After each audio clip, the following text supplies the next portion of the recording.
ñaan gi lañuy tudde duxaawu kafaaratil majlis. ñaan gu am solo la, yonent bi sallallahu alayhi wa sallam moo ko jàngale. Abu Hurayra moo nettali xadis bi, moo ne yonent bi daa waxoon ne ku toog ci ab jataay bari lum fa wax ci wax ju aay ak wax ju amul njariñ ak wax yoo xam daal bàkkaar la te tëyu ko, buy jug ca jataay ba mu wax lii: subhanaka allahumma wa bihamdik ashhadu an la ilaha illa ant astaghfiruka wa atubu ilayk. lépp lu mu waxoon ci jataay ba rek ci lu aay, yàlla dana ko jéggal. kon ñaan gi li tax mu am solo mooy jataay yi moom bu dul jataay tudd yàlla wax fa wax ju aay daa yomb lool. nit ki sax mën naa am du ko yëg ba du ko tey, waaye day yomb lool ci waxtaan yi ci jataay yi.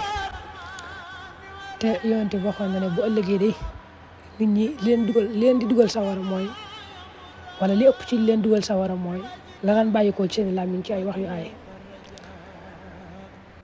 moom sax daa taqoo woon ñaan gi lool ci jataay yëpp, da ko taqoo woon nga xam ne jataay yi tudd yàlla yi sax bu ci masaa jug da koy wax.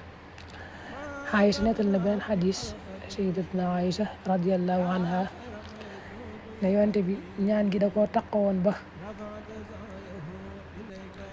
dawul toog ci ab jotaay mukk, wala mu jàng alxuraan mukk, wala mu julli ak julli lu may da koo tëje baat yi, maanaam bu noppee ca loola di bëgg a jug baat yi la koy tëje. Aysa ne ma ne ko yonent bi day gis naa la nga taqoo baat yi lool, ba looy def rek ba jotaay boo toog ba looy def ci lu baax rek moom nga koy tëje. mais yonent bi ne ma sallallahu alayhi wa sallam baat yi day baat yoo xam ne boo ko waxee ci aw yiw na nga xam ne loolu aw yiw nga ko tëjee, maanaam aw yiw moo tëj yiw woowee nga ko waxee. soo ko waxee ci aw ay, maanaam ci aw ay nga jóge wax ko it mu daal lay kafaaraal ay woowa.